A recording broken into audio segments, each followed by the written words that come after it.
En un palenque perdido de Michoacán, el aire no huele a campo ni a flores silvestres. Huele a hierro oxidado, a tabaco barato y a un miedo espeso que se te pega en la garganta. Ahí, bajo las luces parpadeantes, un gallo fino no pelea por instinto animal, pelea porque comprende una verdad absoluta. En este círculo de tierra, o clavas las espuelas o terminas en la basura. Así es la vida en la sierra, cruda y sin adornos. Naces listo para el combate o te pisan el cuello antes de que aprendas a cantar. En 1966, en una ranchería olvidada por Dios llamada Naranjo de Chila, nació un niño que entendió esa lección antes de aprender a caminar. No quería ser el dueño de la granja. Quería ser el dueño de la navaja que decide quién vive y quién se va a dormir para siempre. Si quieres saber cómo un campesino sin estudios hizo que los gobiernos de 2 países temblaran con solo escuchar su apodo, suscríbete al canal ahora mismo y deja un comentario diciendo qué otro patrón quieres que analicemos en la oscuridad.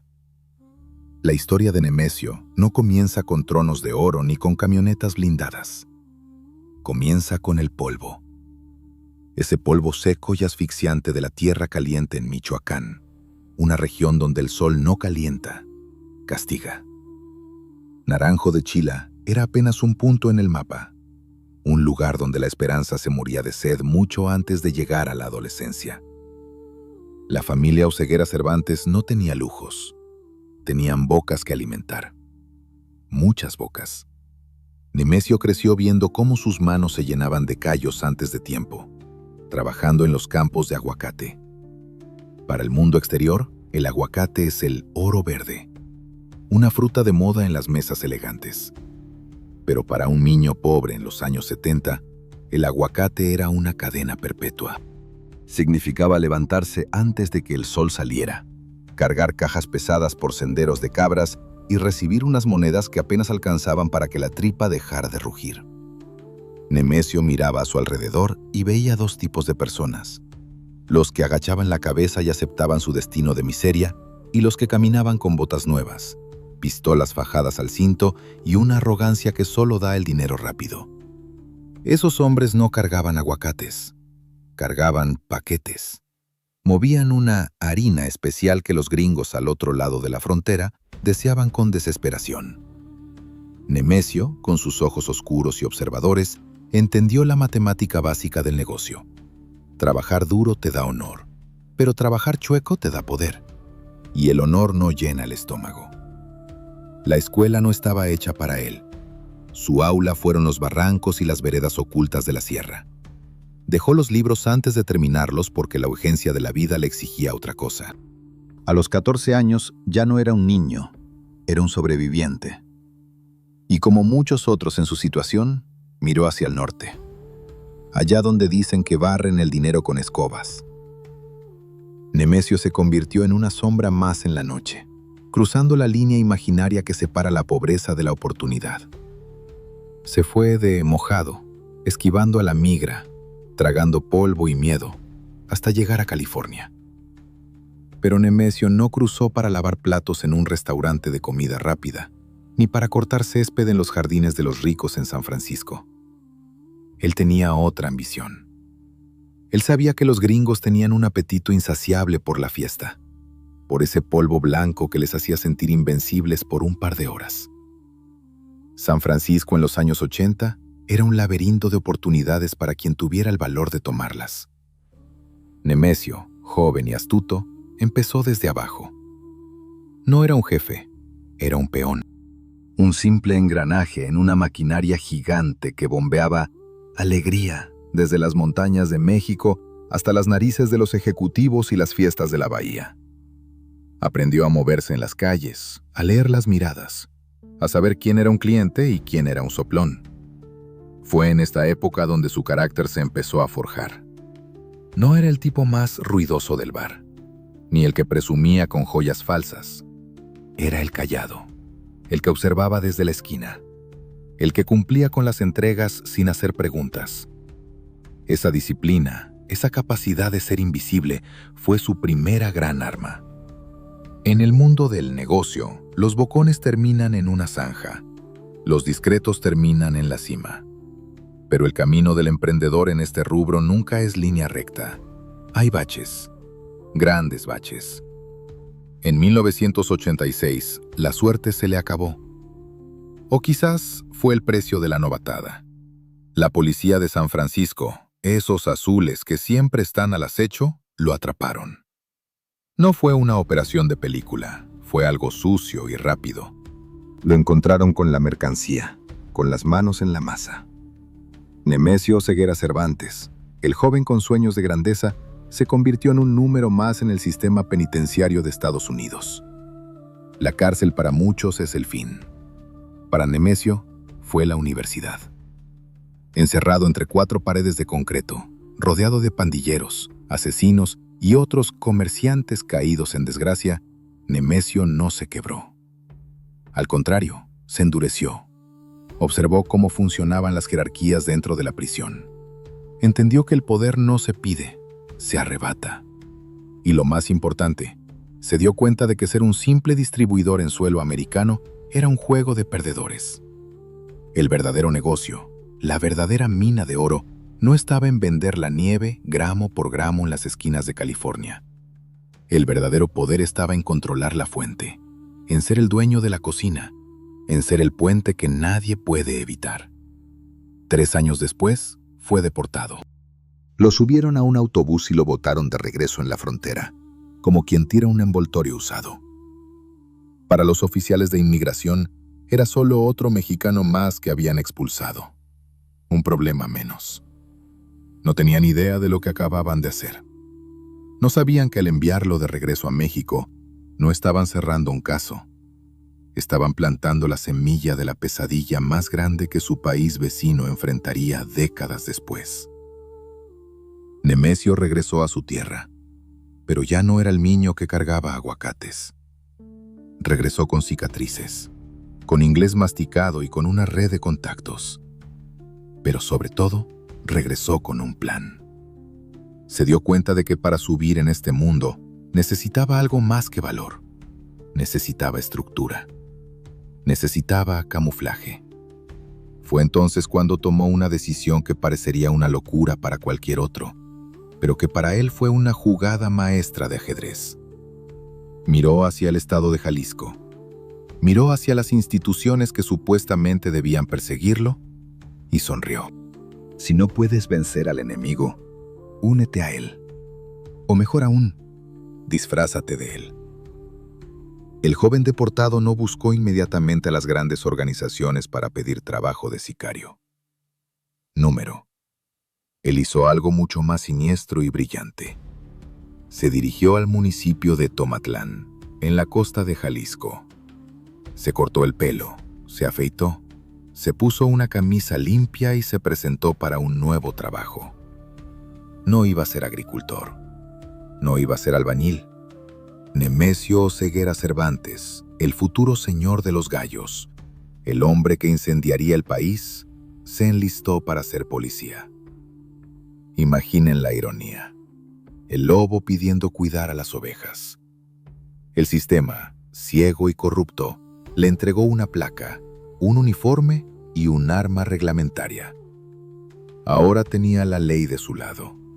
Ahora podía aprender cómo pensaban los que persiguen, cómo se montan los operativos, cómo se compran las voluntades. Esos años en Tomatlán fueron cruciales. Mientras de día patrullaba las calles con su uniforme azul, de noche tejía los hilos invisibles de su futuro imperio. Fue allí donde conoció a la familia que cambiaría su destino para siempre. Los Valencia. Una familia antigua, discreta, que llevaba décadas moviendo producto sin hacer ruido. Eran los reyes del aguacate y de la otra hierba. Nemesio vio en ellos la estructura financiera que le faltaba, y ellos vieron en Nemesio al brazo ejecutor que necesitaban. Un hombre que conocía la calle, que conocía la cárcel y que ahora conocía la ley desde adentro. El destino estaba echado. El joven campesino había muerto. El policía corrupto era solo una fachada. Dentro de ese uniforme estaban haciendo el monstruo. Estaban haciendo el Mencho. y estaba a punto de conocer a la mujer que sería la reina de su tablero, la pieza clave para convertir una banda de pueblo en una empresa multinacional del crimen. Pero esa alianza y la traición a su propia placa es una historia que merece ser contada con detalle. Porque cuando un policía decide que la ley es solo una sugerencia, el infierno abre sus puertas de par en par. Dicen que el mejor escondite es a plena vista. Y no existe mejor disfraz para un lobo que la piel del pastor. Cuando Nemesio Oseguera Cervantes se enfundó el uniforme azul de la Policía Municipal de Tomatlán, Jalisco, no lo hizo por vocación de servicio. Lo hizo porque entendió una regla de oro en el mundo de Lampa. Quien controla la ley, controla el camino. Y en este negocio, el camino lo es todo. Si la mercancía no se mueve, el dinero no llega. Y si el dinero no llega, el poder se oxida. Para un muchacho que venía de la nada, portar esa placa, esa charola brillante en el pecho, fue como recibir las llaves del reino. De repente, ya no era el inmigrante deportado que agachaba la cabeza ante la migra. Ahora él era la autoridad. Él decidía quién pasaba por la carretera y quién se quedaba orillado, esperando una revisión que podía durar horas o terminar en un arreglito rápido. Tomatlán, en los años 90, no era un destino turístico de lujo. Era un punto estratégico, un nudo de carreteras polvorientas que conectaban la sierra con la costa. Un lugar perfecto para que las camionetas cargadas de aguacates especiales bajaran de los cerros sin ser molestadas. Nemesio, con su patrulla vieja y su radio, se convirtió en el mejor semáforo que la organización podía tener. Cuando él estaba de turno, la luz siempre estaba en verde para los amigos y en rojo para los intrusos. Aprendió rápido el idioma de los azules. Aprendió cómo se montan los retenes, cómo se triangulan las llamadas, cómo se mueven los comandantes y, lo más valioso de todo, aprendió el precio de cada conciencia. Porque en aquel entonces, y quizás todavía hoy, cada hombre con placa tenía un precio. Algunos cobraban en pesos, otros en dólares, y los más tontos cobraban en plomo. Nemesio sabía negociar con los 3 tipos de moneda. Pero su ambición no cabía en un uniforme municipal. Ser policía de pueblo le daba acceso, pero no le daba linaje. Y en México, el apellido pesa tanto como el calibre de tu arma. Fue en esas noches largas de vigilancia, cuidando las espaldas de los que realmente mandaban, donde el destino le presentó a la pieza que le faltaba para completar su rompecabezas. El clan Valencia. Los Valencia no eran unos improvisados, eran la empresa original. Conocidos como el Cártel del Milenio, esta familia había perfeccionado el arte de mover material desde décadas atrás. Eran discretos, casi invisibles. Se hacían pasar por prósperos aguacateros, ganaderos respetables que iban a misa los domingos y donaban para las fiestas del pueblo. Pero detrás de esa fachada de rancheros ricos, manejaban una de las redes financieras más sofisticadas del continente. Eran los banqueros del inframundo. Sabían cómo hacer que el dinero sucio entrara en una lavadora y saliera oliendo a suavizante, limpio y legal. Y entre todos los Valencia había una joya. Rosalinda González Valencia. No se imaginen a la típica mujer trofeo que solo sirve para gastar dinero en boutiques. Rosalinda era cerebro. Llevaba la contabilidad, entendía los flujos de capital, sabía cómo funcionaba la cocina financiera de la familia. Cuando Nemesio la conoció, no vio solo a una mujer hermosa, vio una alianza estratégica. Vio su boleto de entrada a las grandes ligas. El cortejo no fue con flores, fue con lealtad. Nemesio demostró a los hermanos de Rosalinda, los famosos Queenies, encabezados por Abigail González Valencia, que él no era un simple policía corrupto. Él era un soldado, un estratega nato. Mientras los Valencia ponían el cerebro y la billetera, Nemesio ofrecía el músculo y el acero. Era la simbiosis perfecta. El dinero necesita protección y la fuerza necesita financiación. Se casaron, y con ese anillo se selló un pacto que haría temblar a la nación años después. Ya no era Nemesio el policía, ahora era parte de la familia. Era un Valencia por adopción. Poco después de la boda, Nemesio hizo lo que tenía que hacer. Entregó su placa, su uniforme y su patrulla. Ya no necesitaba el disfraz. Había aprendido todo lo que el sistema podía enseñarle sobre sus debilidades. Ahora pasaba al otro lado de la trinchera, pero con el conocimiento táctico de un comandante. Se convirtió en el jefe de seguridad de los Valencia, el encargado de que los envíos llegaran a su destino sin que nadie metiera las narices. Su nuevo trabajo era simple pero brutal: limpiar el terreno. Si un grupo rival quería entrar a Michoacán o Jalisco a vender su nieve barata, Nemesio se encargaba de explicarles, amablemente o a balazos, que esa plaza ya tenía dueño. Si alguien dentro de la organización pensaba en voltearse o en quedarse con un cambio que no le correspondía, Nemesio era quien ajustaba las cuentas, y sus ajustes eran definitivos. En aquellos tiempos, el mapa criminal de México tenía un solo rey absoluto: la Federación de Sinaloa. Todos, incluidos los Valencia y su cártel del Milenio, operaban bajo la sombra y el permiso de los grandes capos del norte. Eran socios, franquicias de una corporación mayor. Nemesio, aunque ya tenía poder, seguía siendo un empleado de alto nivel en este esquema. Reportaba, directa o indirectamente, a figuras legendarias como Nacho Coronel, el rey del cristal, el hombre que controlaba Guadalajara con puño de hierro y mente de ajedrecista. Nemesio admiraba a Nacho. Aprendió de él la importancia de la discreción y el control territorial. Nacho no era de los que salían en las revistas presumiendo lujos. Era un fantasma que operaba desde las sombras, moviendo toneladas de cristal hacia el norte sin disparar una sola bala si no era necesario.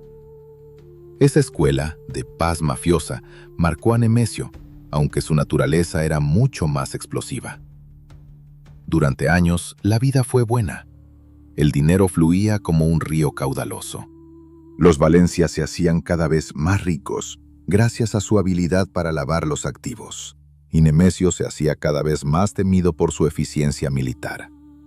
Construyó un ejército privado para sus cuñados, reclutando no a pandilleros de esquina, sino a ex policías, ex militares y desertores de las fuerzas especiales. Quería profesionales, gente que supiera obedecer órdenes y mantener la boca cerrada. Gente que supiera usar un rifle de asalto R-15 con la misma naturalidad con la que se usa un tenedor. Pero en este mundo, la calma es solo el preludio de la tormenta. La lealtad es un bien perecedero, que caduca cuando los intereses cambian o cuando el jefe muestra debilidad. A finales de la década de los 2000, las placas tectónicas del narcotráfico comenzaron a moverse. El gobierno federal, en su infinita sabiduría, declaró una guerra abierta. El avispero fue pateado, y cuando el gobierno presiona, las alianzas se rompen. La Federación de Sinaloa, ese gigante que parecía intocable, empezó a sufrir grietas internas. Los Beltrán Leiva se separaron, los Zetas se independizaron del Golfo, y en Jalisco, el viejo orden estaba a punto de colapsar. Nemesio, siempre observador, olió la sangre en el agua antes que nadie. Veía cómo sus patrones en Sinaloa empezaban a preocuparse más por sus propias cabezas que por sus socios en Jalisco. Veía cómo la plaza se estaba calentando. Y un hombre que ha sido policía sabe reconocer cuándo el barco se está hundiendo. Él tenía dos opciones: hundirse con el capitán o construir su propia balsa. Y Nemesio Ceguera Cervantes no nació para ahogarse. Él nació para ser el tiburón. La familia Valencia confiaba en él ciegamente. Su esposa Rosalinda era el cerebro financiero. Sus cuñados eran los banqueros. Él tenía las armas y los hombres leales. Tenían todo para dejar de ser empleados y convertirse en dueños. Solo faltaba una chispa, un evento catastrófico que rompiera las cadenas de mando y dejara el trono vacío. Y ese evento estaba a la vuelta de la esquina. La muerte rondaba a los viejos capos y el señor de los gallos estaba afilando sus espuelas en la oscuridad, esperando el momento exacto para saltar al ruedo y demostrar que el alumno estaba listo para devorar al maestro. La traición se cocina a fuego lento, y en Jalisco El horno estaba a punto de explotar. Julio de 2010. El aire en Guadalajara se sentía pesado, como si una tormenta eléctrica estuviera a punto de estallar. Pero en el cielo no había una sola nube. Era esa calma engañosa que precede a los terremotos, ese silencio que los animales detectan antes que los humanos. En una lujosa mansión de colinas de San Javier, una de las zonas más exclusivas de Zapopan, un hombre descansaba confiado. Ignacio Nacho Coronel, el rey del cristal. El arquitecto financiero de Sinaloa en el occidente creía que era intocable. Llevaba años operando bajo las narices de todos, moviendo toneladas de hielo hacia el norte sin que nadie se atreviera a mirarlo a los ojos. Pero en este negocio, nadie es eterno. Y esa tarde, el destino tocó a su puerta con botas militares y rifles de alto poder. Si quieres entender el momento exacto en que el infierno subió a la superficie y cambió la historia de México para siempre, suscríbete ahora mismo al canal, activa las notificaciones y comenta «Jalisco no perdona», para que el algoritmo sepa quién manda aquí. La caída de un rey nunca es silenciosa.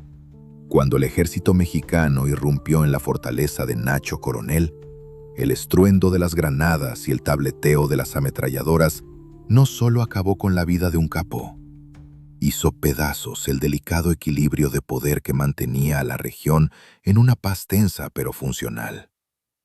Nacho era el dique que contenía las aguas bravas. Con su muerte, el dique se rompió. Dicen que en la guerra la primera víctima es la verdad. Y en las horas siguientes al operativo, un rumor comenzó a correr como pólvora encendida por las calles de Guadalajara, por los radios de los punteros y en las reuniones secretas de los lugartenientes. El rumor era venenoso. Nacho no cayó por un error, ni por una investigación brillante de inteligencia militar. Nacho cayó porque alguien de adentro puso el dedo. Alguien le susurró las coordenadas exactas a los uniformados. Todas las miradas se giraron hacia un hombre, Nemesio Ceguera Cervantes. Hasta ese momento, Mencho era el brazo armado, el ejecutor leal. Pero la ambición es una bestia que siempre tiene hambre. Los leales al viejo régimen, aquellos que habían crecido bajo el ala de Nacho y de la familia Valencia original, no tardaron en señalarlo. Lo bautizaron con un nombre que es una sentencia de muerte en el bajo mundo: el torcido, el traidor. La organización, que hasta entonces operaba como una maquinaria bien aceitada conocida como el Cártel del Milenio, se partió en dos pedazos sangrientos. De un lado, se agruparon los que juraron vengar la memoria de Nacho y mantener el viejo orden. Se llamaron a sí mismos la Resistencia. Eran muchos. Estaban bien armados y contaban con el apoyo de otros grupos que veían a Mencho como una amenaza, como un perro rabioso que había mordido la mano que le daba de comer. Del otro lado estaba él, Mencho, y con él un grupo compacto de asesinos de élite, expolicías y mercenarios que no creían en la lealtad al pasado, sino en la conquista del futuro. Aceptaron el apodo de Los Torcidos, con una sonrisa macabra, porque sabían que la historia la escriben los vencedores, no los mártires. Lo que siguió no fue una disputa, fue una carnicería. Guadalajara, la perla de Occidente, conocida por su tequila y sus mariachis, se transformó en un campo de batalla urbano. La guerra ya no se peleaba en los cerros lejanos de Michoacán, se peleaba en las avenidas, en los puentes peatonales, afuera de las escuelas. La Resistencia intentó cazar a Mencho. Querían su cabeza en una bandeja. Hicieron alianzas con los enemigos naturales de Sinaloa con tal de aplastar al traidor. Pero cometieron un error fatal. Subestimaron al ex policía. Mencho no peleaba como un narco tradicional que manda a jóvenes drogados a disparar a lo loco. Mencho peleaba con táctica. Recordó sus días de uniforme en Tomatlán. Sabía cómo cerrar cuadrantes, cómo emboscar patrullas, cómo usar la inteligencia y el contraespionaje. Mientras la Resistencia gastaba balas y hacía ruido, Mencho colocaba sus piezas en silencio. usaba la violencia no solo para matar, sino para aterrorizar. Empezaron a aparecer los mensajes, cuerpos colgados en los puentes de las vías rápidas a plena luz del día. Mantas con textos mal escritos pero perfectamente claros, advirtiendo que Jalisco tenía nuevo dueño. Los levantones se volvieron cosa de diario.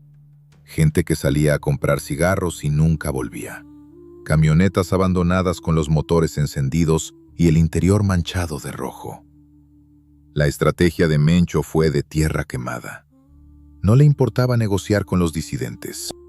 O te alineabas, o te alineaban. Fue una época oscura. El miedo se respiraba en los restaurantes, en los bares. Nadie sabía quién trabajaba para quién. El vecino podía ser un halcón. El mesero podía ser un informante. Mencho, atrincherado en la seguridad de sus círculos más íntimos, dirigía la orquesta de la muerte con una frialdad espeluznante. Poco a poco, la resistencia empezó a desmoronarse. No por falta de valor, sino por falta de organización. Mientras ellos peleaban con rabia, Mencho peleaba con disciplina militar. Sus hombres, los torcidos, empezaron a ganar terreno, calle por calle, colonia por colonia. Eliminaron a los cabecillas rivales uno por uno. Algunos terminaron en zanjas clandestinas. Otros huyeron al norte o al sur, buscando refugio en brazos de otros carteles, dejando la plaza libre. Para 2011, el polvo empezó a asentarse. La sangre se secó en el asfalto, pero la mancha quedó para siempre. Nemesio Ceguera Cervantes había ganado. Había sobrevivido a la purga, había eliminado a sus detractores y se había quedado con el premio mayor: el control total de las rutas de Jalisco, Colima y gran parte de Michoacán. El puerto de Manzanillo, la joya de la corona para la entrada de precursores químicos desde Asia, ahora era suyo. Pero Mencho sabía que para consolidar su poder necesitaba algo más que balas. Necesitaba una identidad. Ya no podían ser los torcidos. Ese nombre olía a traición, a debilidad. Necesitaban un nombre que inspirara respeto, miedo y un sentido perverso de nacionalismo local. Fue entonces cuando nació la marca, las 4 letras que pronto se convertirían en sinónimo de terror global. Reunió a sus lugartenientes, a su familia, a los Queenies, y declaró el nacimiento de una nueva era. Ya no eran sirvientes de Sinaloa, ya no eran residuos del milenio. Eran algo nuevo, algo moderno, algo letal. Se bautizaron como el Cártel de Jalisco Nueva Generación, CJNG. El nombre no fue un accidente. Nueva generación implicaba juventud, fuerza, renovación.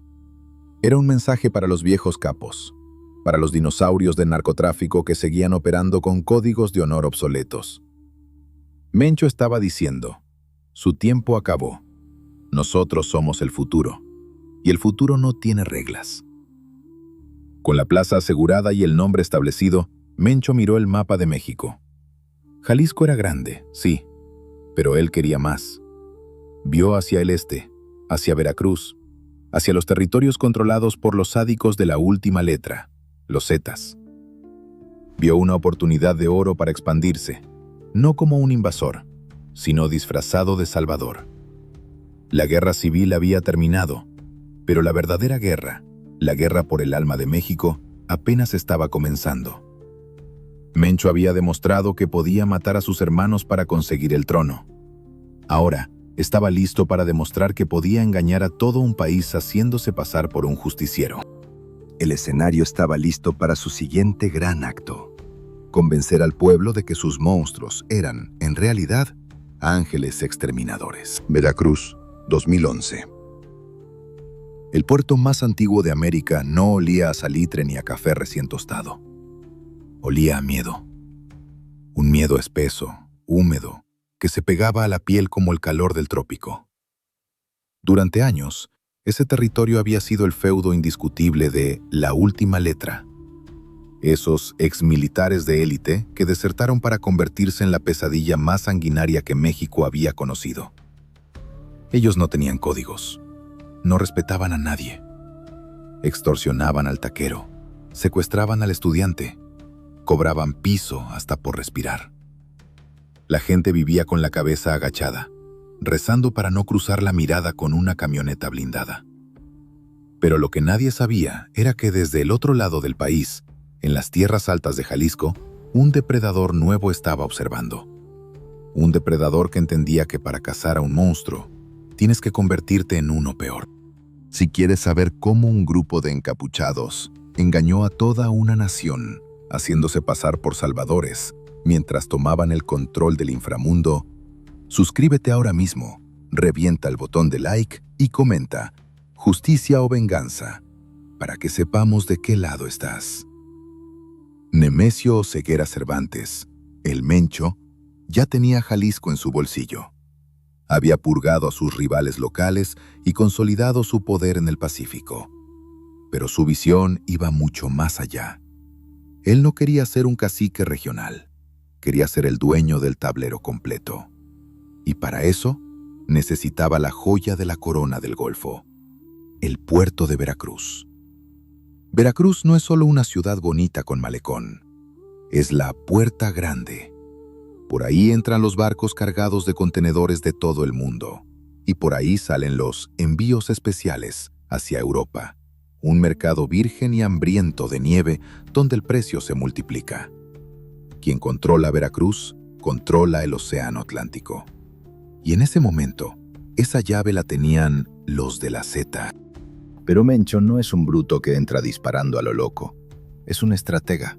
Sabía que entrar a Veracruz con una guerra abierta contra los Zetas sería costoso y llamaría demasiado la atención de los verdes, el ejército, y los azules, la marina. Necesitaba una estrategia diferente. Necesitaba ganarse algo que los narcos rara vez tienen: la opinión pública. Así nació la campaña de marketing más perversa y efectiva en la historia criminal moderna. El 20 de septiembre de 2011, Boca del Río, una zona turística y adinerada de Veracruz, estaba en plena hora pico. El sol de la tarde caía sobre el bulevar Manuel Ávila Camacho. A pocos metros, en un hotel de lujo, se celebraba una reunión de alto nivel de procuradores de justicia de todo el país. La seguridad estaba al máximo. Helicópteros, patrullas, retenes. Parecía el lugar más seguro del mundo. Y entonces ocurrió lo impensable. 2 camionetas de redilas, de esas que se usan para cargar ganado o mudanzas, se detuvieron en seco frente al centro comercial Plaza Las Américas, justo debajo del paso a desnivel. El tráfico se detuvo. Los conductores, molestos, empezaron a tocar el claxon, pensando que era un accidente o una avería. Pero las puertas traseras de las camionetas se abrieron, y lo que cayó al asfalto no fueron cajas de mercancía, fueron cuerpos. 35 paquetes. Hombres y mujeres, semidesnudos, amarrados de manos y pies, con señales claras de haber pasado por un interrogatorio intensivo. Los arrojaron ahí, a plena luz del día, frente a la mirada aterrorizada de familias que iban al cine, de ejecutivos que salían de trabajar. Fue una escena dantesca, un cuadro de horror que paralizó a la ciudad entera. Junto a la pila humana dejaron una manta, un mensaje escrito con letras rojas y negras, dirigido no al gobierno, sino al pueblo de Veracruz. «Esto va para todos los mugrosos zetas», decía el texto. «Aquí está su gente. La gente de Veracruz no se toca. Nosotros somos los matazetas». En ese momento el mundo conoció la nueva cara del CJNG. Se presentaron no como invasores, sino como libertadores. En un video que circuló poco después por internet, aparecieron hombres vestidos de negro, con capuchas, chalecos tácticos y armamento pesado, sentados frente a una mesa con botellas de agua, como si fuera una conferencia de prensa legítima. Con una voz distorsionada y robótica, leyeron un manifiesto que heló la sangre de las autoridades. Nuestra lucha es contra los zetas, no contra la sociedad civil ni contra las autoridades. Queremos un Veracruz libre. Somos el brazo armado del pueblo. Era una mentira brillante. La gente, harta de los abusos, de los secuestros y de la crueldad de la última letra, quería creerlo. Querían creer que alguien, quien fuera, había venido a salvarlos. Por un breve momento, en los cafés y en los taxis, se hablaba de estos matacetas, con una mezcla de miedo y esperanza. ¿Serían ellos los vengadores anónimos que limpiarían la basura? La realidad era mucho más cínica. Mencho no envió a sus tropas de élite a Veracruz para salvar a nadie. Los envió para limpiar la plaza. Esos 35 cuerpos tirados en boca del río no eran todos zetas de alto rango. Muchos eran simples halcones, narcomenudistas de esquina o gente que tuvo la mala suerte de estar en el lugar equivocado. Eran mensajes de carne y hueso. La estrategia de Mencho funcionó a la perfección. El gobierno federal, humillado por la audacia del ataque frente a sus narices, lanzó el operativo Veracruz Seguro, enviando miles de soldados y marinos a patrullar las calles. ¿Y qué pasa cuando el gobierno presiona un cartel establecido? Que se debilita. Las fuerzas federales se concentraron en cazar a los zetas, que eran el objetivo visible y ruidoso. Mientras el gobierno golpeaba a la zeta, Mencho y su gente se deslizaban por las sombras, ocupando los vacíos de poder. Compraron a los policías locales que antes servían a sus enemigos. Tomaron el control de las rutas de acceso al puerto. Se adueñaron de las bodegas. Fue una jugada maestra de ajedrez tridimensional. Mencho usó al gobierno como su propio ejército de choque para debilitar a su rival y usó el odio del pueblo para camuflar su invasión. En cuestión de meses, el paisaje criminal de Veracruz cambió.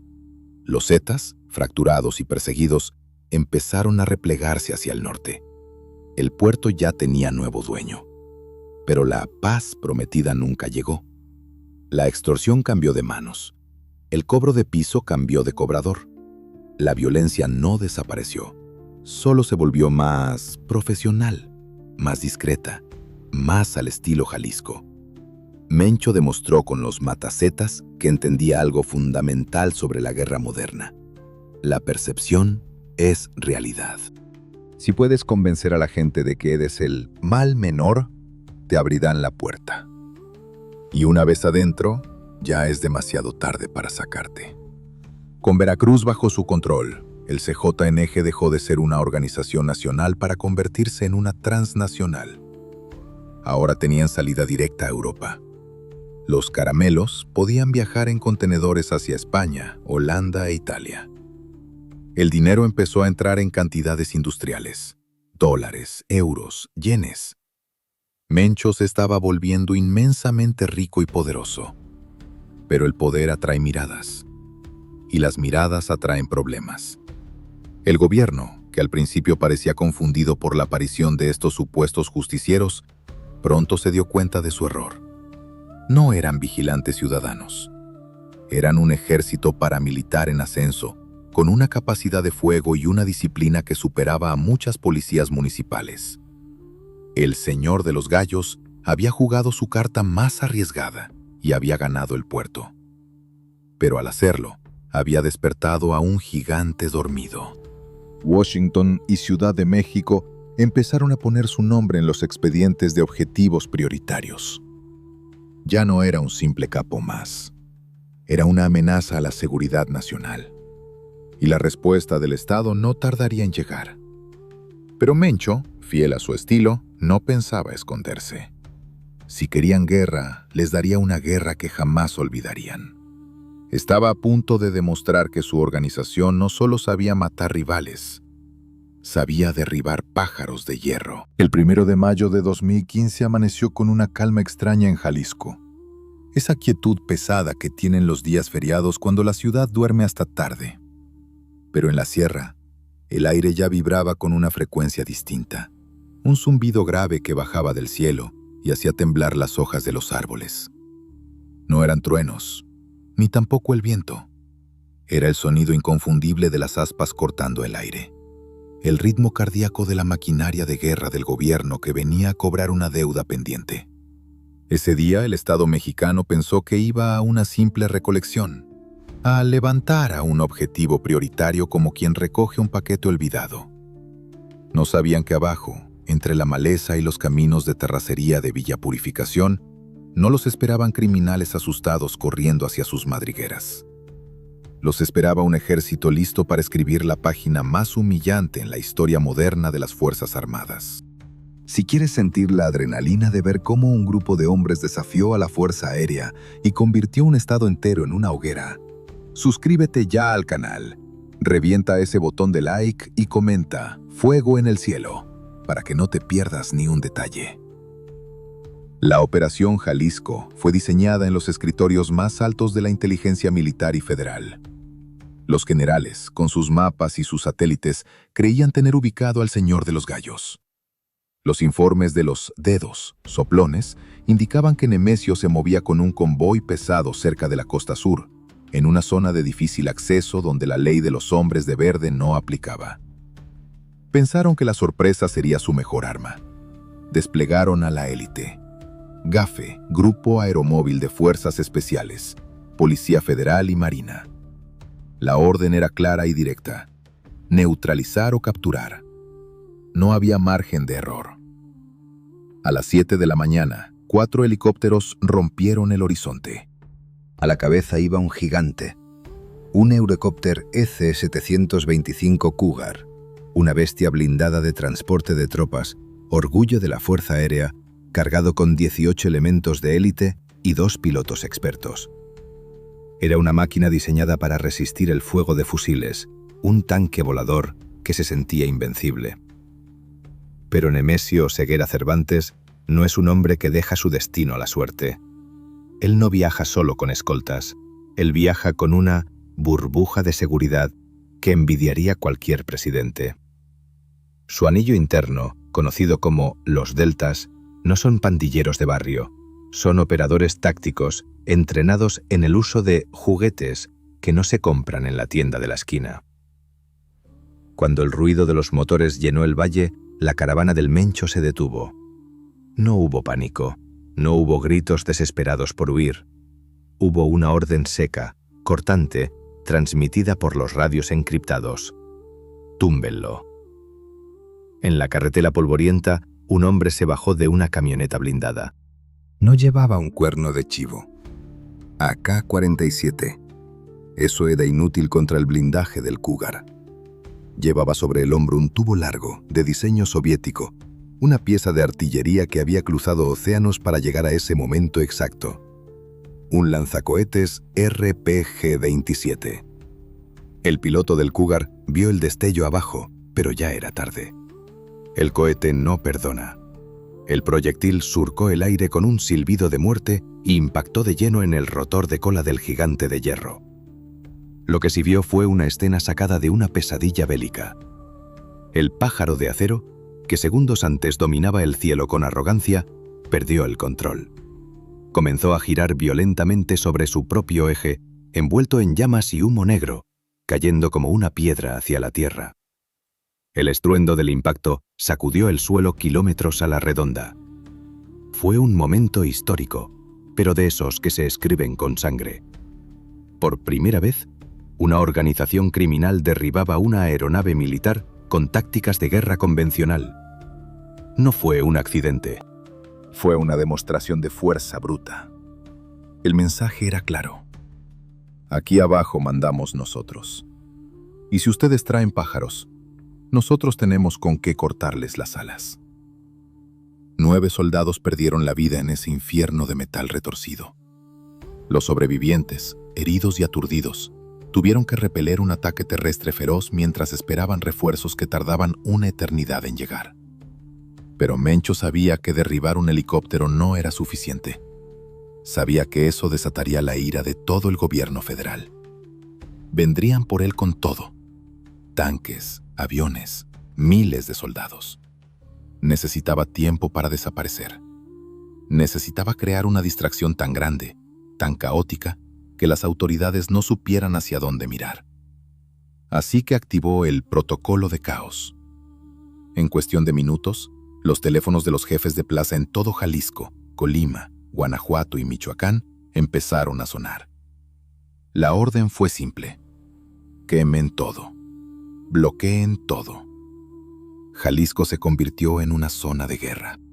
En 39 puntos estratégicos del estado, comandos armados secuestraron autobuses de transporte público, camiones de carga y pipas de combustible.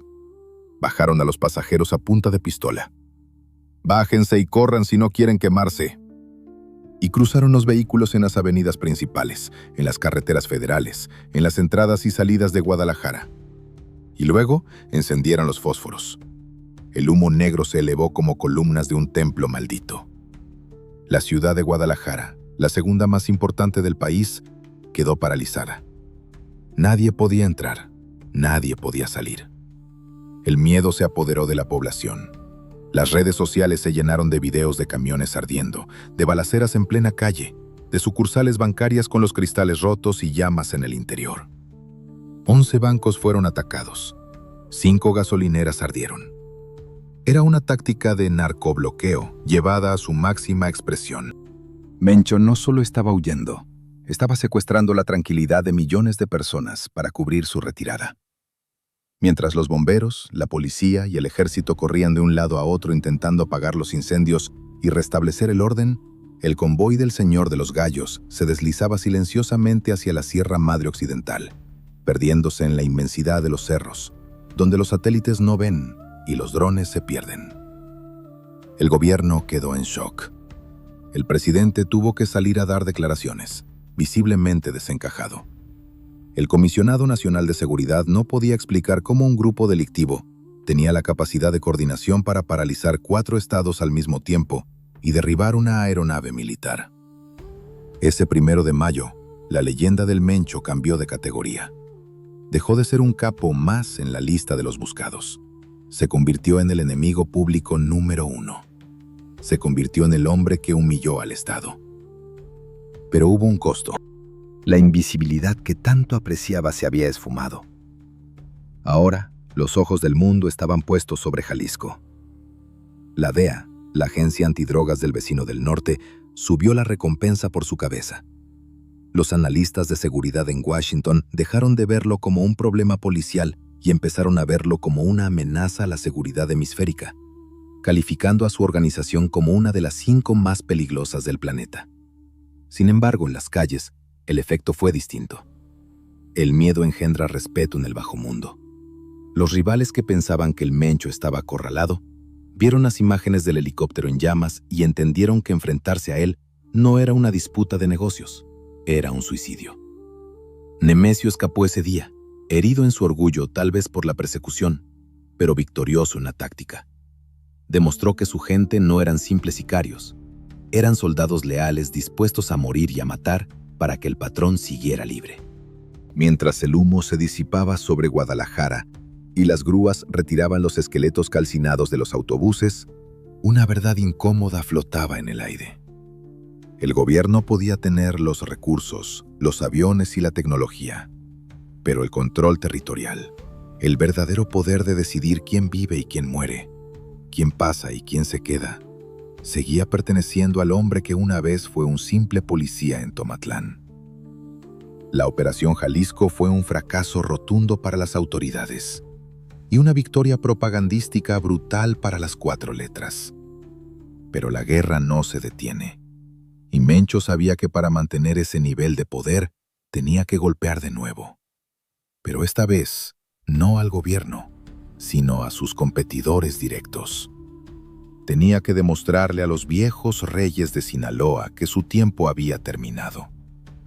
Y qué mejor lugar para enviar ese mensaje que en una cena de lujo, en un restaurante exclusivo, en el corazón turístico de Puerto Vallarta. Puerto Vallarta es un paraíso engañoso. Sus playas doradas y sus hoteles de 5 estrellas son el escenario perfecto para que los turistas gringos se olviden del mundo con una margarita en la mano. Pero cuando cae el sol y las luces de neón se encienden, la brisa del mar trae otros olores. Para los que saben leer las calles, Vallarta no es solo un destino vacacional.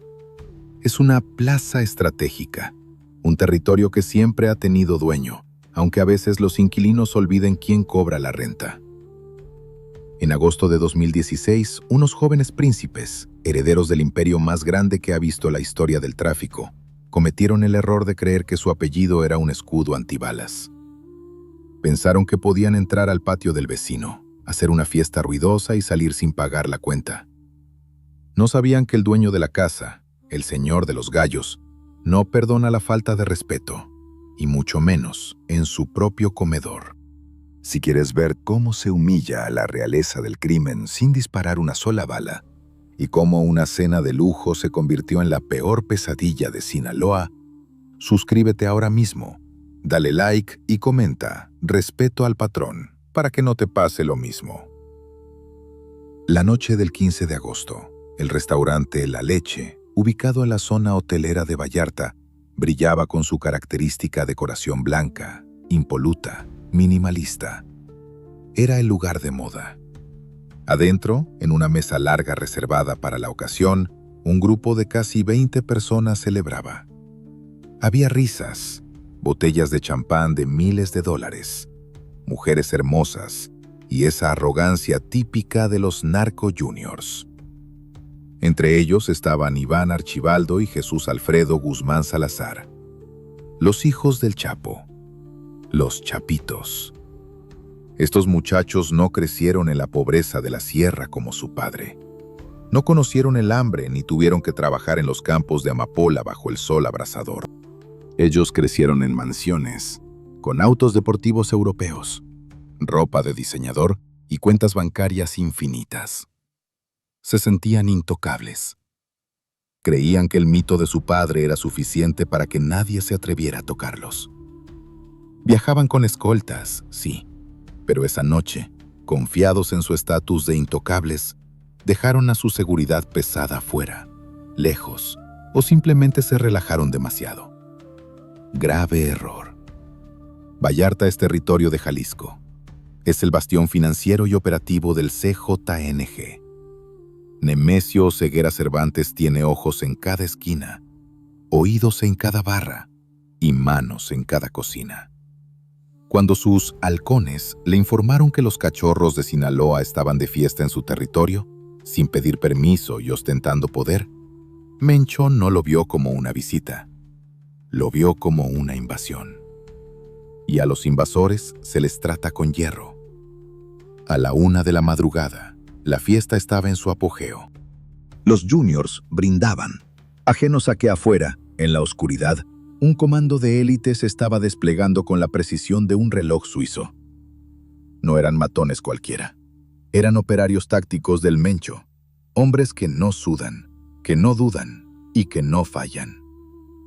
De repente, las puertas del restaurante se abrieron de golpe. No hubo gritos de «al suelo». No hubo disparos al techo. Entraron 7 hombres armados con fusiles de asalto de alto calibre, pero con una disciplina tal que parecía una coreografía ensayada 1000 veces. Las cámaras de seguridad del lugar captaron el momento exacto en que la leyenda de los Chapitos se desmoronó.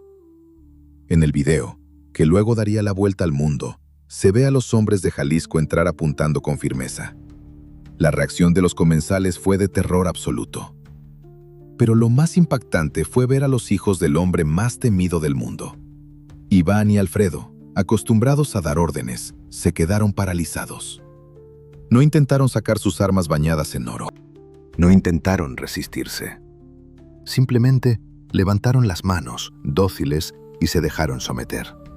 Uno de los sicarios de Mencho, con una frialdad humillante, obligó a Jesús Alfredo a arrodillarse con las manos en la nuca mientras le apuntaba la cabeza.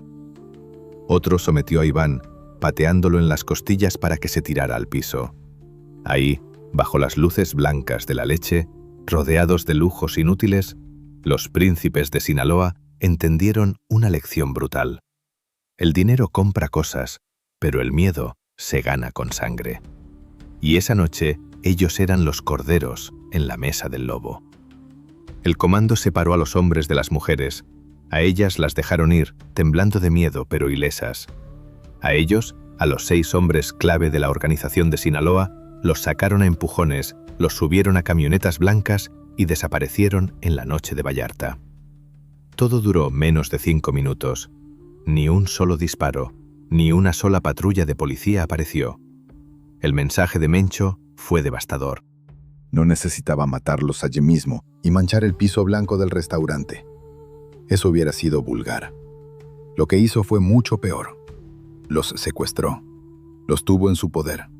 Les demostró que sus vidas valían menos que nada si él así lo decidía. Durante 5 días, México contuvo la respiración. Se hablaba de una guerra inminente, de un baño de sangre que recorrería el país desde la frontera norte hasta el sur. Se decía que el viejo socio del Chapo, el señor del sombrero, Ismael Zambada, estaba moviendo cielo, mar y tierra para negociar la vida de los muchachos. ¿Qué pasó en esos 5 días de cautiverio? Solo ellos lo saben, pero la imaginación no necesita mucho esfuerzo para visualizar el terror psicológico, las amenazas, la sensación de impotencia de saber que tu apellido, en ese cuarto oscuro donde te tienen amarrado, no te sirve de nada. Mencho tenía el poder absoluto. Podía haberlos enviado a dormir y decapitado a la organización rival de un solo golpe. Pero Mencho es ante todo un hombre de negocios. Sabía que matarlos desataría una guerra termonuclear que atraería demasiada atención del gobierno y de los americanos. Y él prefería la humillación a la destrucción total. Finalmente, tras negociaciones secretas de altísimo nivel, donde se dice que se movieron montañas de dinero y se cedieron rutas importantes, los hijos del Chapo fueron liberados. Aparecieron vivos, golpeados en el orgullo, pero respirando. Sin embargo, el daño estaba hecho. La imagen de los juniors arrodillados ante los soldados de Jalisco cambió la percepción del poder en el Lampa. Sinaloa, el viejo león, se veía cansado, vulnerable, incapaz de proteger a su propia sangre en territorio hostil. Jalisco, el tigre joven, se mostraba feroz, calculador y dominante. Esa cena en Vallarta no fue solo un secuestro, fue un cambio de guardia. Fue el momento en que el CJNG le dijo al mundo: nosotros somos la nueva ley. Y ni siquiera los hijos de la leyenda están a salvo de nosotros. Los chapitos regresaron a Sinaloa, pero ya no eran los mismos. La experiencia los marcó. Tuvieron que endurecerse. Tuvieron que aprender que en este negocio no se vive de la fama del padre. Pero para Mencho fue una victoria total. Había demostrado que podía entrar a la cocina, comerse el postre y llevarse las sobras sin que nadie pudiera detenerlo. Pero la ambición del Mencho no se detuvo ahí. Habiendo humillado a sus rivales humanos, decidió que era hora de modernizar su ejército. Ya no bastaban los cuernos de chivo y las camionetas blindadas. Si quería enfrentarse al Estado y mantener su hegemonía, necesitaba tecnología. Necesitaba monstruos de acero. Necesitaba drones explosivos. Estaba a punto de transformar a su grupo de sicarios en una fuerza paramilitar con capacidad de combate urbano. La guerra moderna ya no se gana con valentía. Se gana con ingeniería. Hubo un tiempo en que los hombres se batían en duelo con revólveres al cinto, mirándose los ojos bajo el sol del mediodía. Pero esos tiempos románticos murieron hace mucho. Hoy, en las sierras de Michoacán y en los valles de Jalisco, la muerte tiene un sonido diferente. Ya no es el estruendo de un disparo solitario. Es el rugido de motores diésel modificados y el zumbido eléctrico de pájaros de plástico que llueven fuego del cielo. Nemesio Ceguera Cervantes, el Mencho, entendió antes que nadie que para mantener su corona no necesitaba pandilleros. Necesitaba una división blindada. Y así, en los talleres oscuros de la sierra, comenzó a soldar su pesadilla de acero. Si quieres ver cómo la tecnología convirtió a un grupo criminal en una potencia militar capaz de desafiar al Estado, suscríbete ahora mismo al canal, activa las notificaciones y comenta Guerra del Futuro para que no te pierdas el próximo ataque. Cuando el gobierno mexicano intensificó la cacería contra las 4 letras, desplegando a la Marina y al Ejército con sus vehículos Sandcat y sus helicópteros Black Hawk, Mencho se dio cuenta de una desventaja crítica. Sus hombres, por muy leales que fueran, eran carne blanda contra el acero militar. Un sicario en una camioneta de lujo es un blanco fácil para una calibre. 50. La respuesta de Mencho no fue esconderse. Fue evolucionar. Ordenó reclutar no solo a gatilleros, sino a ingenieros mecánicos, soldadores expertos y técnicos en electrónica. Convirtió bodegas agrícolas en fábricas de armamento pesado. Su objetivo, crear vehículos que pudieran resistir el impacto de granadas y atravesar paredes como si fueran de papel. Así nacieron los monstruos. Imagina una camioneta Ford F550 Super Duty, un vehículo ya de por sí poderoso. Ahora, quítale la carrocería y cúbrela con placas de acero de 1 pulgada de grosor. Instálale vidrios blindados capaces de detener balas de alto poder. Añádele troneras, agujeros estratégicos, para que los tiradores puedan disparar desde adentro sin exponerse. Colócale un ariete en la defensa delantera para embestir barricadas. Y finalmente, píntalo con un camuflaje pixelado de selva o desierto y estampa en las puertas las siglas que todo México teme: CJNG. Estos tanques artesanales no son improvisaciones chapuceras, son fortalezas rodantes. Tienen aire acondicionado para que los tiradores no se sofoquen, sistemas de comunicación encriptada y torretas en el techo para montar ametralladoras Browning M2 o lanzagranadas automáticos. Cuando una columna de 10 o 20 monstruos entra en un pueblo rival, el efecto psicológico es devastador. El suelo tiembla. El ruido de los motores es ensordecedor. Los policías locales, con sus patrullas de aluminio y sus pistolas 9 milímetros, simplemente se hacen a un lado o huyen. No hay manera de detener a esa bestia con armas convencionales. Mencho creó una caballería blindada que le permitía tomar control de carreteras enteras en cuestión de minutos, desplazando a sus rivales de Michoacán y Guanajuato con la fuerza imparable de una aplanadora. Pero el Señor de los Gallos no se conformó con dominar la tierra. Miró hacia arriba. Durante años, el cielo había pertenecido al gobierno. Los drones de vigilancia y los aviones espía eran herramientas exclusivas de los verdes. Pero la tecnología comercial avanzó y Mencho vio una oportunidad dorada y barata. ¿Por qué arriesgar a un hombre para poner una bomba si puedes enviar un juguete de $500? El CJNG fue pionero en el uso de drones armados. Compraron cientos de drones comerciales, de esos que se usan para tomar fotos de bodas, y los modificaron en sus laboratorios. Les adaptaron mecanismos de liberación remota y les cargaron explosivos C4 de alto grado, mezclados con balines de acero para maximizar el daño. La primera vez que usaron esta táctica en el municipio de Aguililla, Michoacán, el terror fue absoluto. Imagina estar en una trinchera, esperando un ataque frontal y de repente escuchar un zumbido sobre tu cabeza. Miras arriba y ves un pequeño punto negro. Segundos después, una explosión te destroza. Los drones del Mencho empezaron a llover sobre campamentos rivales y sobre cuarteles de la policía estatal. No eran ataques de precisión quirúrgica, eran ataques de terror puro. El mensaje era: no están a salvo ni detrás de los muros más altos. Podemos alcanzarlos desde el aire. Esta combinación de monstruos en la tierra y drones en el cielo transformó al CJNG en una fuerza paramilitar híbrida. Ya no era narcotráfico, era insurgencia. Y para que no quedara duda de su poder, Mencho orquestó el acto de propaganda más desafiante de la última década. En julio de 2020, un video apareció en las redes sociales y se viralizó en minutos. No era una ejecución borrosa grabada con un celular viejo. Era una producción cinematográfica. La cámara hacía un barrido lento a lo largo de una carretera rural. Lo que se veía era impresionante. Una fila interminable de vehículos blindados, monstruos pintados de verde militar, camionetas artilladas y cientos de hombres uniformados con equipo táctico de última generación. Cascos balísticos, chalecos antibalas con el logo de las Fuerzas Especiales Grupo Élite, rifles de asalto SCAR, Barrett calibre 50.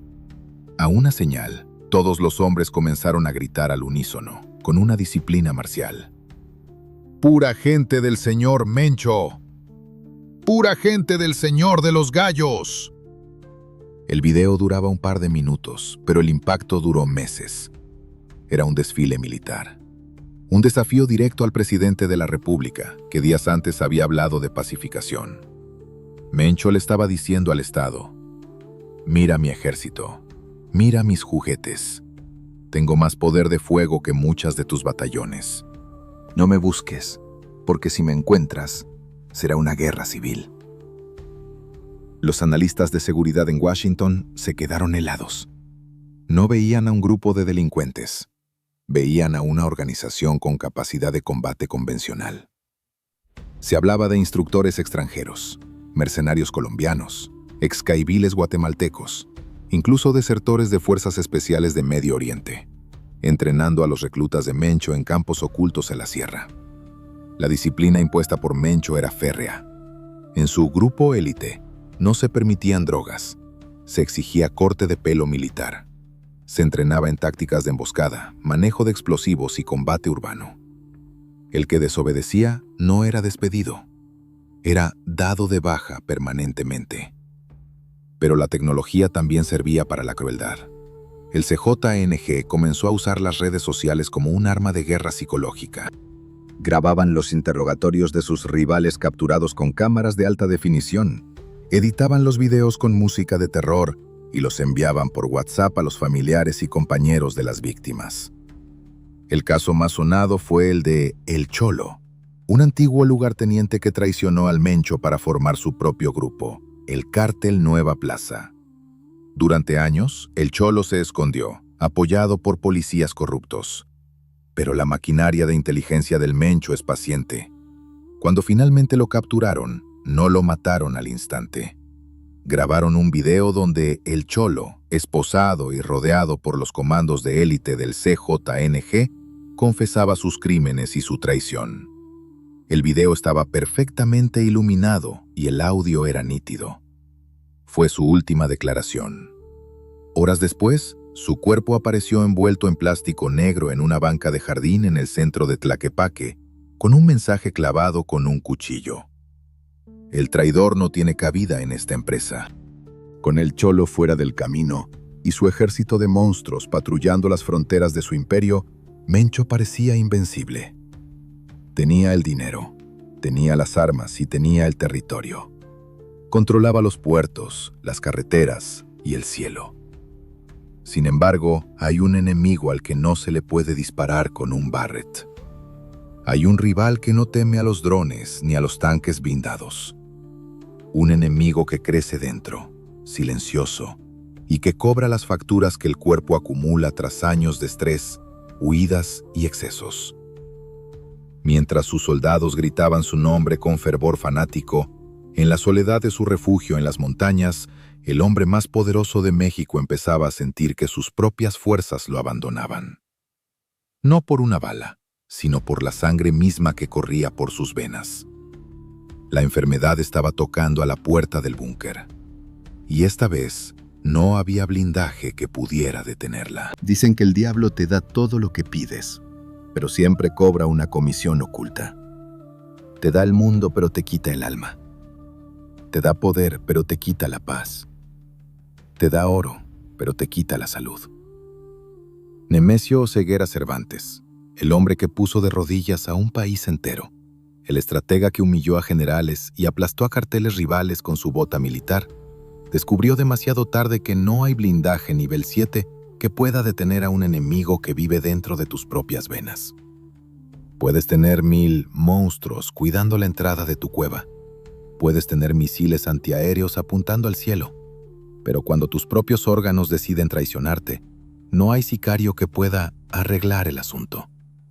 Si quieres saber cómo el hombre más buscado del planeta vio derrumbarse su mundo íntimo mientras su cuerpo se marchitaba en silencio, suscríbete ahora mismo, dale like y comenta El precio del trono, para entender que la corona siempre pesa más de lo que brilla. Para el año 2018, la leyenda del Mencho era intocable. Su rostro aparecía en los carteles de la DEA con una recompensa de $10 millones. Una cifra que solo se ofrece por cabezas de Estado o terroristas globales. Su organización, las 4 letras, operaba en 5 continentes. Controlaba los puertos del Pacífico y del Atlántico. Tenía laboratorios en la selva produciendo toneladas de cristal y fentanilo. Esa harina mágica que es más adictiva que el aire. Pero mientras sus cuentas en paraísos fiscales se llenaban de ceros, su cuerpo se vaciaba de vida. Nemesio, el gran señor de los gallos, estaba enfermo. Los rumores comenzaron a filtrarse desde la sierra de Jalisco. Se decía que el patrón ya no caminaba con la misma firmeza. que sus ojos, antes agudos como los de un águila, se veían cansados, amarillentos, que necesitaba descansar más de la cuenta. La realidad era brutal. Insuficiencia renal. Sus riñones, esos filtros silenciosos que limpian la sangre, estaban colapsando. Imaginen la ironía. El hombre que limpiaba plazas de enemigos, el hombre que lavaba millones de dólares, no podía limpiar su propia sangre. Pero el Mencho no podía simplemente bajar a Guadalajara e internarse en el mejor hospital privado de la zona de Andares. Eso sería entregarse en bandeja de plata. Así que hizo lo único que un capo de su nivel podía hacer. Llevó el hospital a la montaña. Gastó una fortuna en construir clínicas clandestinas en medio de la nada, ocultas bajo el follaje de la Sierra Madre Occidental. Compró equipos de diálisis de última generación, máquinas sofisticadas que zumbaban rítmicamente, marcando el compás de su supervivencia.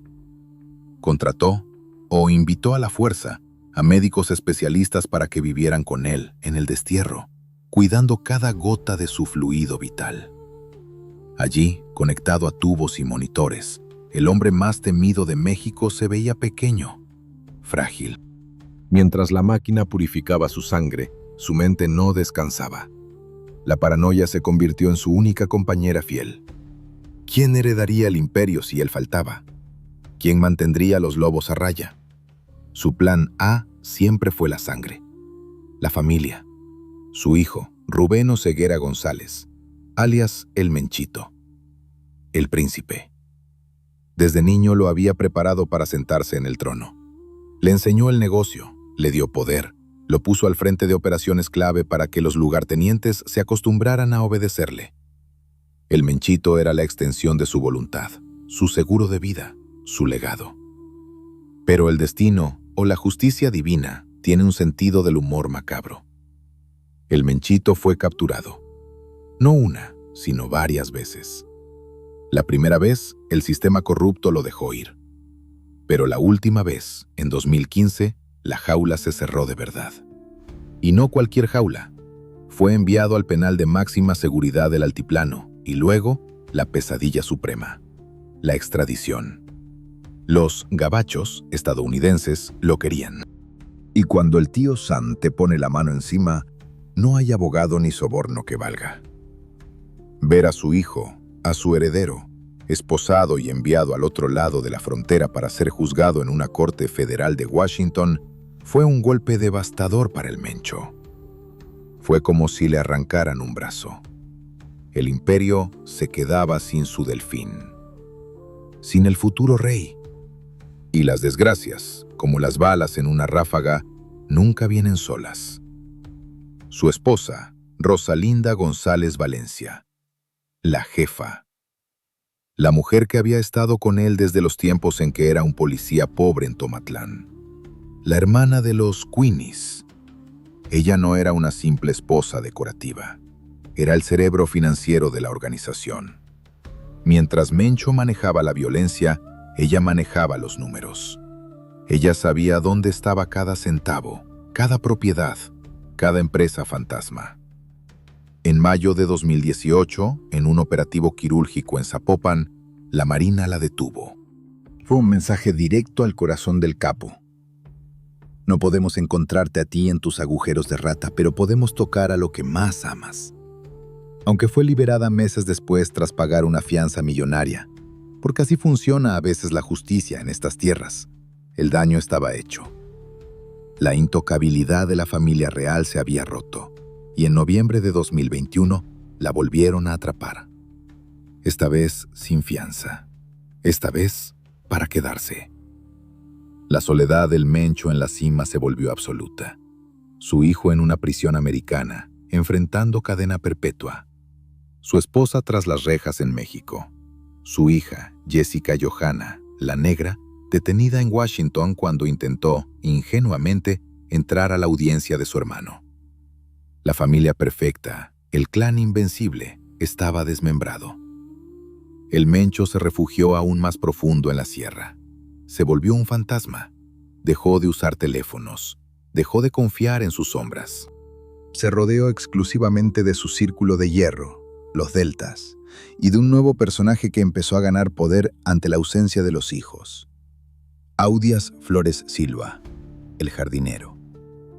Un hombre brutal, eficiente, que empezó a perfilarse como el posible sucesor, no por sangre, sino por mérito de guerra.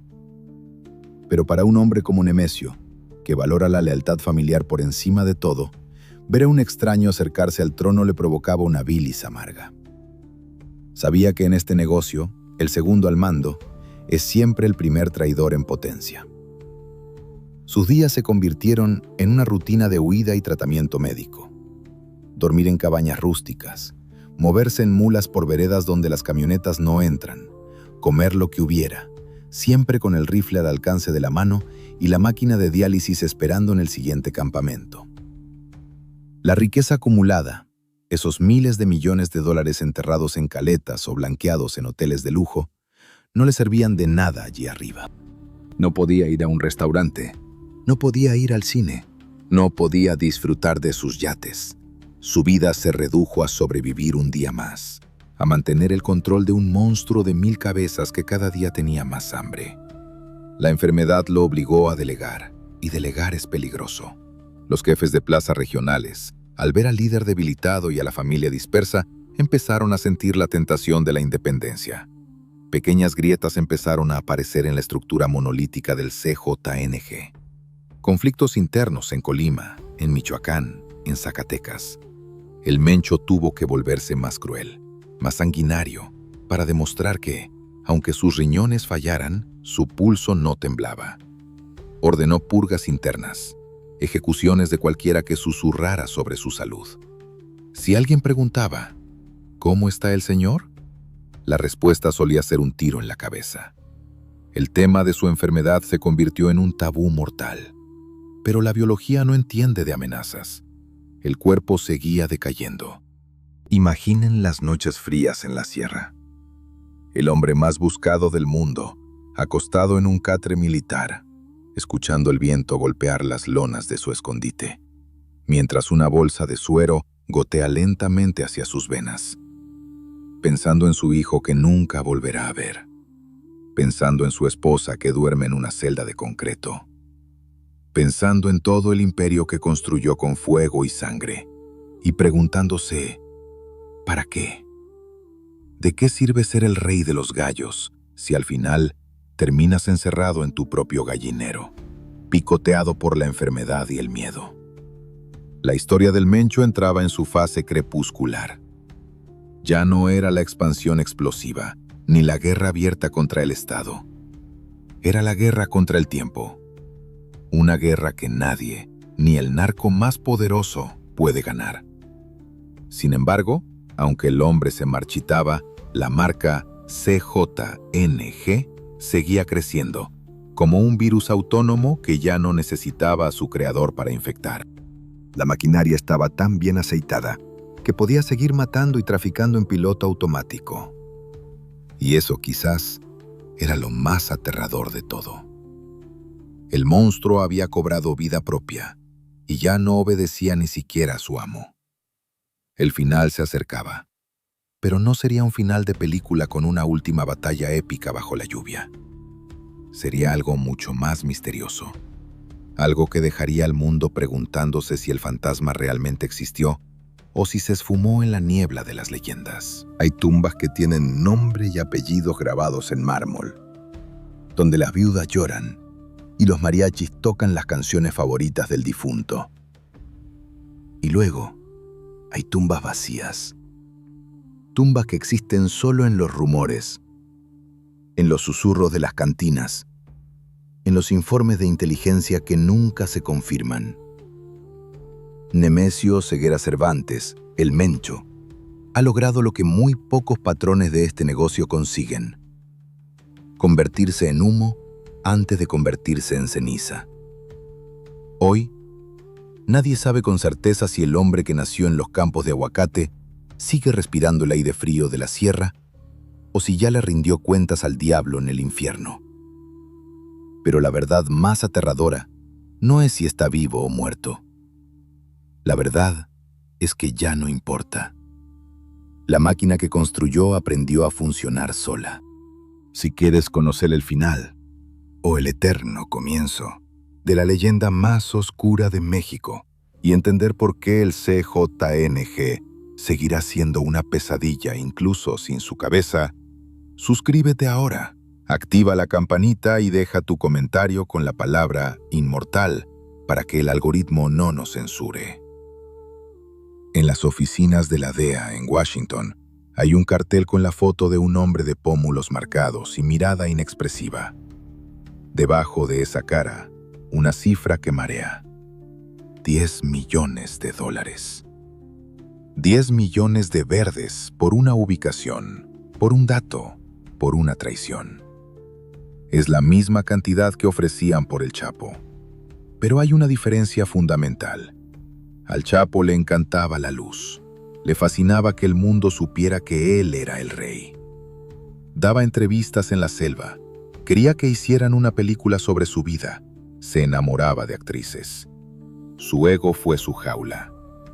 El Mencho, en cambio, es la antítesis de la fama. Él es el silencio. Él es la sombra. Nadie lo ha visto en años. No hay fotos nuevas. No hay audios recientes que no parezcan grabados hace una década. Los analistas de inteligencia militar se rompen la cabeza tratando de descifrar si los comunicados que firma el Señor de los Gallos son escritos por él o por un comité de lugartenientes que usan su nombre como una marca registrada. ¿Está vivo? Esa es la pregunta del millón. Las teorías son muchas y todas tienen lógica. La primera dice que la insuficiencia renal finalmente le ganó la partida. Se rumorea que en algún momento de 2020 o 2021, sus riñones colapsaron en un hospital clandestino en la zona serrana de Jalisco. Dicen que murió en una cama simple, rodeado de sus escoltas de élite, los Deltas, quienes juraron guardar el secreto hasta la muerte. Según esta versión, su cuerpo fue cremado y sus cenizas esparcidas en el viento, para que no hubiera un lugar de peregrinación, para que no hubiera un cuerpo que el gobierno pudiera exhibir como trofeo de guerra. Si esto es verdad, entonces el CJNG ha estado operando bajo el mando de un fantasma. Han mantenido la ilusión de que el patrón sigue al mando para evitar que la estructura se fragmente en 1000 pedazos. Porque en el AMPA, el miedo al líder es el único pegamento que mantiene unidos a los logos. Si los cachorros saben que el león viejo ha muerto, se comerán entre ellos. La segunda teoría es más inquietante. Dice que Mencho sigue vivo, pero transformado, que utilizó su inmensa fortuna para cambiar su rostro, sus huellas dactilares, su identidad entera. Que se mueve entre nosotros, tal vez como un empresario ganadero en Sudamérica, o como un retirado en alguna playa de Europa del Este, dirigiendo los hilos desde un teléfono satelital encriptado. Sea cual sea la verdad, el resultado es el mismo. El Mencho ya no es un nombre, es una idea. Es un símbolo de terror omnipresente.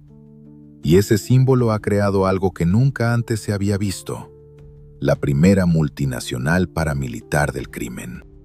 El Cártel de Sinaloa era una federación de familias. El Cártel del Golfo era una empresa de transporte. Pero el Cártel de Jalisco Nueva Generación es una franquicia global. Bajo el mandato, o el recuerdo, del Mencho, las 4 letras se expandieron a cada rincón del planeta. Tienen células operativas en más de 100 países. Desde los puertos de Rotterdam y Amberes en Europa, donde reciben la mercancía oculta en cargamentos de fruta, hasta las calles de Sydney en Australia, donde un kilo de nieve vale más que el oro. Tienen conexiones con la Andrangheta italiana, con las tríadas chinas para el lavado de dinero, con guerrillas colombianas para el suministro. Mencho diseñó un modelo de negocio a prueba de balas. No centralizó todo el poder en una sola figura visible. Creó un sistema de jefes de plaza con autonomía militar, pero con dependencia financiera. Les dio la franquicia. Usa mis siglas, usa mis monstruos, usa mi miedo, pero págame la cuota y obedece las reglas generales. Esto hace que el monstruo sea casi imposible de matar. Puedes arrestar a un jefe regional en Guanajuato, puedes abatir a un comandante en Michoacán, pero la cabeza, la idea central, sigue intacta. Es como la hidra de la mitología. Cortas una cabeza y salen dos más jóvenes, más violentas, más hambrientas. Sin embargo, el legado del Mencho no es solo económico. Su verdadera herencia, la que dejará cicatrices profundas en la historia de México, es la evolución de la violencia. Antes del Mencho, había reglas no escritas. Había códigos. Con la llegada de la nueva generación, esos códigos se borraron con ácido. Él normalizó el uso del terror como herramienta de marketing. Los videos de interrogatorios, los drones explosivos, los bloqueos de ciudades enteras. Él enseñó a las nuevas generaciones de criminales que no basta con ser traficante. Hay que ser soldado. Hay que ser verdugo. Hay que ser terrorista. Hoy, en las sierras de Jalisco, hay escuelas de entrenamiento, campos de reclutamiento forzado, donde jóvenes que deberían estar en la preparatoria aprenden a desmembrar cuerpos, a fabricar minas terrestres, a usar lanzacohetes. Esa es la escuela del Mencho. Una generación entera criada bajo la lógica de la plata o el plomo, donde la vida humana no vale nada si se interpone en el camino de la empresa. Incluso si Nemesio Oseguera Cervantes está muerto, su espíritu sigue patrullando las carreteras en esas camionetas blindadas con las siglas CJNG pintadas en las puertas. Sigue vivo en cada extorsión, en cada secuestro, en cada gramo de fentanilo que cruza la frontera y acaba con la vida de un adicto en Ohio o Kentucky. El gobierno sigue buscándolo, por supuesto. Los operativos continúan. De vez en cuando capturan a un pez gordo, a un operador financiero, a un hermano. El jardinero, Audias Flores Silva, se perfila como el sucesor natural, el hombre que ha tomado las riendas operativas. Pero él sabe, mejor que nadie, que nunca podrá llenar los zapatos del fundador. Nadie puede replicar el mito. El Mencho se convirtió en el señor de los gallos porque entendió que en este palenque llamado vida no gana el más fuerte, sino el que nunca deja de picar, incluso cuando está herido de muerte. Quizás, dentro de 50 años, se cantarán corridos sobre un hombre que desafió a 2 gobiernos, que derribó helicópteros y que desapareció en la niebla sin dejar rastro. Se convertirá en una figura del folclore oscuro, como Jesús Malverde o Pancho Villa, pero con un tinte mucho más siniestro. La historia de Nemesio Oseguera Cervantes es la historia de un fracaso colectivo. El fracaso de una sociedad que permitió que un niño campesino, expulsado por la pobreza y el hambre, regresara convertido en el dios de la guerra. Es el recordatorio constante de que mientras haya demanda de fiesta en el norte y corrupción en el sur, siempre habrá un Mencho. Siempre habrá alguien dispuesto a sentarse en la silla maldita. Así termina, o así se pausa, la saga del hombre que incendió el paraíso. No sabemos dónde está su tumba, ni si la tiene, pero sabemos dónde está su obra. Está en las noticias de la tarde. Está en el miedo de los pueblos. Está en la economía subterránea que mueve miles de millones. El gallo puede haber dejado de cantar, pero el ruedo sigue lleno de sangre. Y en la oscuridad, siempre hay otro retador afilando las navajas, esperando su turno para bailar con la muerte.